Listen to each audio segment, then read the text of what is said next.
Hello trainers, Ganeto here, and today we're diving together into Ultra Premier Classic with my best teams video. We're having an Ultra League without excels, without mythicals nor legendaries. So we're having the first team showcase ongoing already with its battles. So let's start off a little bit with its team composition. We're gonna have Lapras, Sneasler and Drapion. You can see that Drapion is gonna be without excel, so you need non-excel Pokemon to participate on this Ultra League Premier Classic format. We have upon the lead the Lapras, and I really like Lapras for the current meta because unlike Walrein, it has access to Skull Bass, which is gonna give you access to more coverage against the meta, especially after the first turn, because you can vamp up your defense boost while having access to a move that can nuke down the enemy or just deal massive damage either to their HP or their shield scenarios.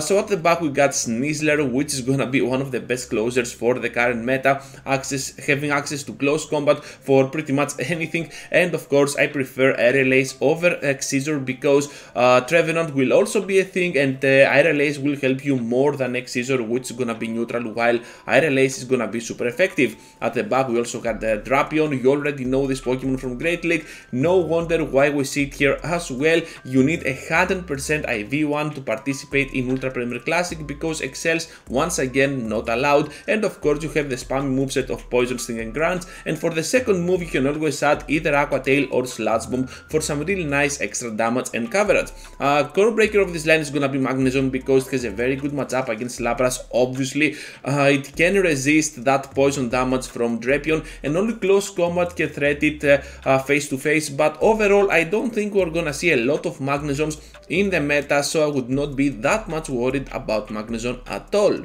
Proceeding into the next one now with the Elemental team, we got the Grass, the Fire and the Water all in one, so you can see now how this team can provide a lot of coverage for you. We're having the Hydro Cannon version of Swampert, and of course you can always use the Shadow one if you feel like you have to, but feel free to use regular ones Pokemon on this current meta of Ultra League, so you're gonna be on a very good spot no matter what you use, Shadow or not. At the back we have Charizard, which is gonna be the new king of the meta.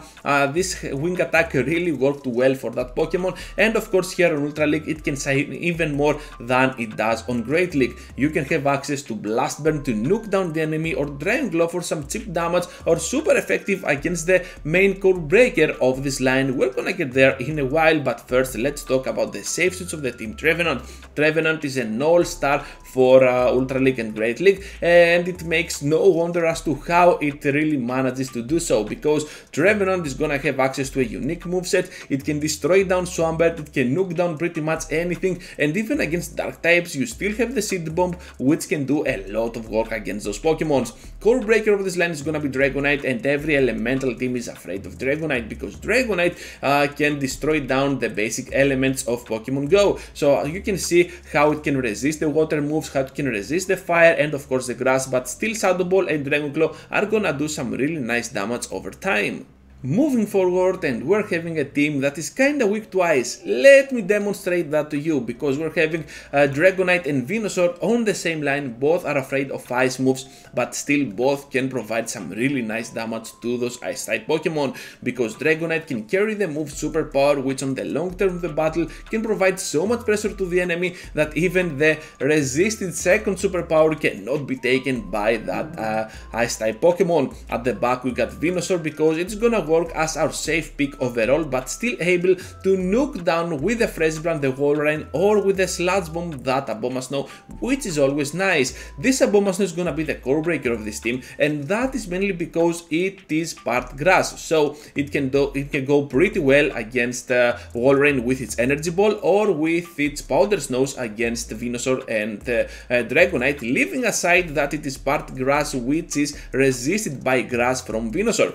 So overall, core breaker of this team is gonna be Abomasnow, but still you can counter it with this line. I really like Walrein as my closer because even against Abomasnow it can still throw those Icicle Spears, and even against another bad threat, something like a fighter for example, you can still spam your way to victory, or just leave it up to the other two Pokemon, with Venusaur and Dragonite doing mainly all the work. Final team showcase trainers with a Steelix up on the lead. We got Steelix, which requires no excels at all. Like on the start of the video that I have said about Drapion, you need a Hando here as well, so Steelix can work pretty well on its own. Dragon Tail Psychic Fangs is gonna be your main way to go, while Crunch is gonna help you against Revenant, and Earthquake is gonna help you against other neutral threats with a nice nuke to have for the Ultra League in total. So as a closer we got Gallade, which is gonna work pretty well against the meta, and you have access to Confusion, a pretty good move and strong move overall, while you can charge up your close combats and Leaf Blades for that Swampert pretty nicely. You can see as to why the backline here can protect Steelix from the Swampert, and I really like that. I really like also how well Gallade can work against that Charizard on the closing game, because even though both of those moves are resisted, that close combat can still nuke down that Charizard if they are not careful, and confusion damage is not something that your opponent has to underestimate, because it still does a lot. Gyarados is gonna be the safe switch. Do not be afraid to switch in there your Gyarados, even against the worst possible scenario, because Gyarados can still go ahead and pressure so much that it will take for sure a shield out of the enemy, or just they're gonna get all that energy on you, so that they're gonna be energy dry, and your other two Pokemon can farm down either with the Dragon Tails or with those Confusions. As a core breaker, I decided to add in there the Tokigis, because even though Charm is nerfed down, it can still do a lot of work against the backline, resisting that Dragon Breath, and of course doing super effective damage against Gallade. And of course against that Steelix, you still are gonna be in a little bit of trouble with Steelix, because you do not have a clear answer to the Tokigis, so barely losing this matchup is something weird for the Steelix, but totally understandable for the long term of the battle. So that's all, trainers. Thank you for watching, thank you for staying till the end. Just be sure to leave a huge like before you go, subscribe to the channel if you already haven't, and I hope to see you all into the next one. Take care, trainers.